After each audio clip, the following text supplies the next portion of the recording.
All right, this camera's got 6% on it, so I'm going to try and do this pretty quick. I wanted to call this log Just Go Shoot Something, because I think I've gotten very used to big produced, like medium to high budget, like small productions, where I have access to a lot of the best equipment and a lot of crew and a lot of just everything that I think most people don't have access to.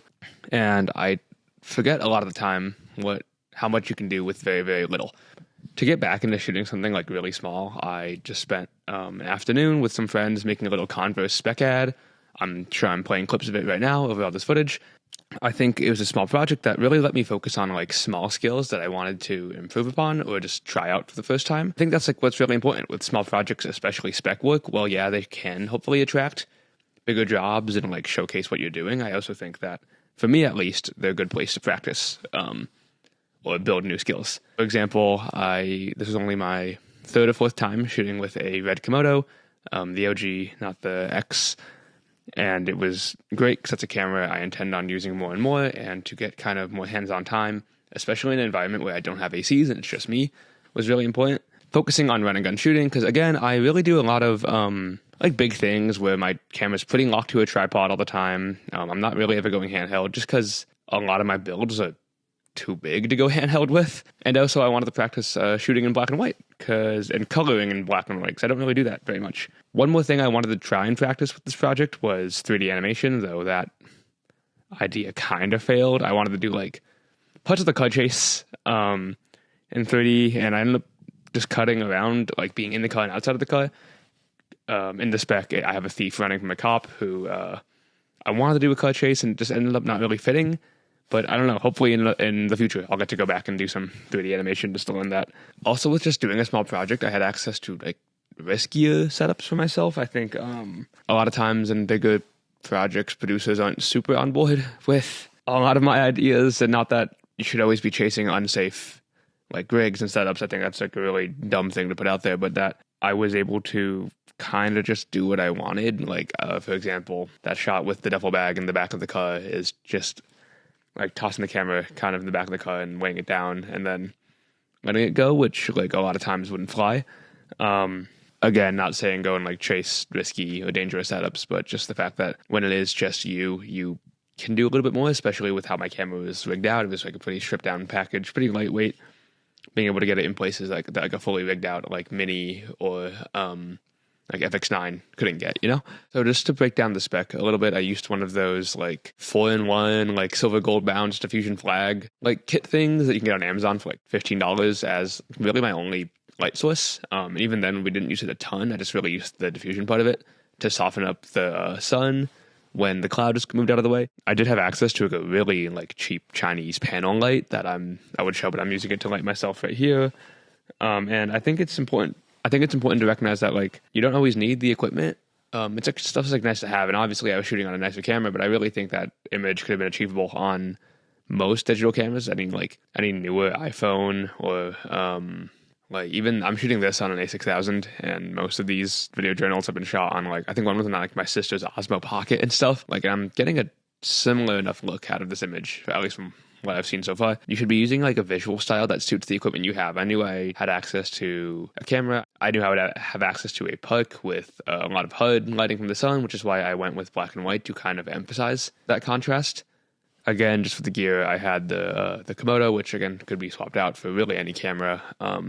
And in terms of lenses, I had some old vintage Olympus lenses as well. But a lot of the shots in this project were actually shot on this little like Canon 18-55 kit lens that came with like the old Rebels. Like it's an EF one. I slapped it on an RF adapter. It's 18-55 f 3.5 to 5.6, and even a lot of the shots where you see it, like even that ending shot with the Converse shoes in the front with the characters in the back, I just tossed that lens there, put an ND filter in front of it, or for a lot of other shots where my ND filter, which I didn't have the right one for the lens, so it wouldn't fit, I just tossed it at like f11 to f18, and it looked like a champ. And obviously you can kind of tell where those shots are now that I'm saying it, but genuinely I think they cut together pretty well, especially after a good grade.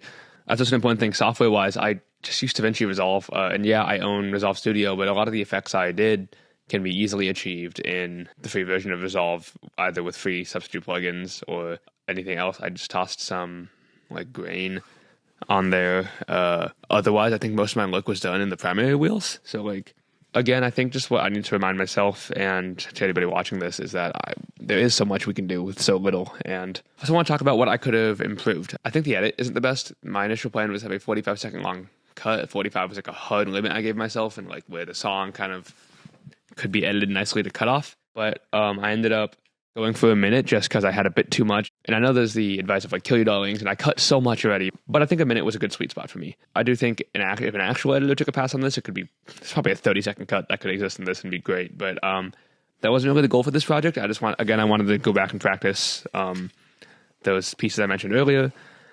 I think the lighting could have been better. Again, I had this little panel light that would have actually helped me in a few shots. And again, I probably should have used the flag side of like the bounce reflector thing as like a neg more. Otherwise, again, I think these are like, it was a small, like we shot this in like 3.5 hours. And planning, I think planning was a big thing. Especially when you're doing like these super small stripped down projects, planning is where like it can make or break, and I should have planned more.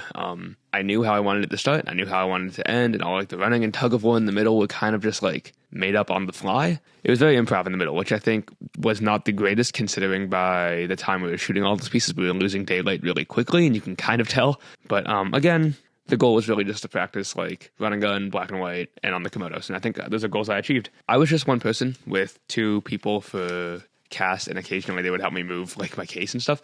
And I think that's why like lean on your friends. You should take your friends out and make things.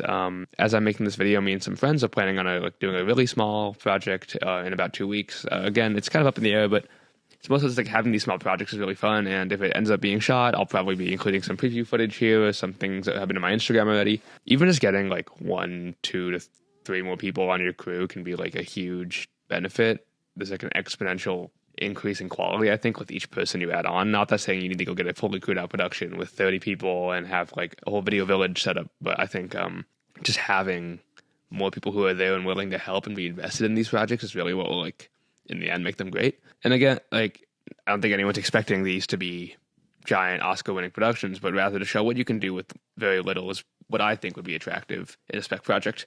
Yeah, I'm talking about making a spec project and making a spec ad, but also I think it doesn't need to be a spec ad. It can be really anything, a really short film, something 30 seconds, 60 seconds, minute and a half, really quick run and gun. I think a good comp would be another project I made as a final for a cinematography course called The Tyler Show, which I'll put on screen now. And that was like very, very similar to this Converse spec ad, where it was just me and a friend running around with a bounce. So the Tyler Show, well, it's not in my reel anymore. It was still in my reel up until 2025, and this is going out in 2026. So it stayed in for like 2 years. I think it's important for anybody watching and for me just to go make something, because ultimately you'll always learn from it, and it's a piece of work. Even if it's not going to be like an Oscar-winning feature film, I think it's important just to have like these pieces of work. For example, while this Converse ad isn't going to win me any awards and realistically isn't going to find me shooting for Converse anytime soon, I do think many of these shots are strong enough to find their place into my reel, and ultimately that will be what gets me jobs and gets me more opportunity. Speaking of, if you want to go watch the spec I've been talking about this whole time, or my reel, which I've mentioned a few times, I will have both of those things linked. So yeah, let's just go make things. Thanks.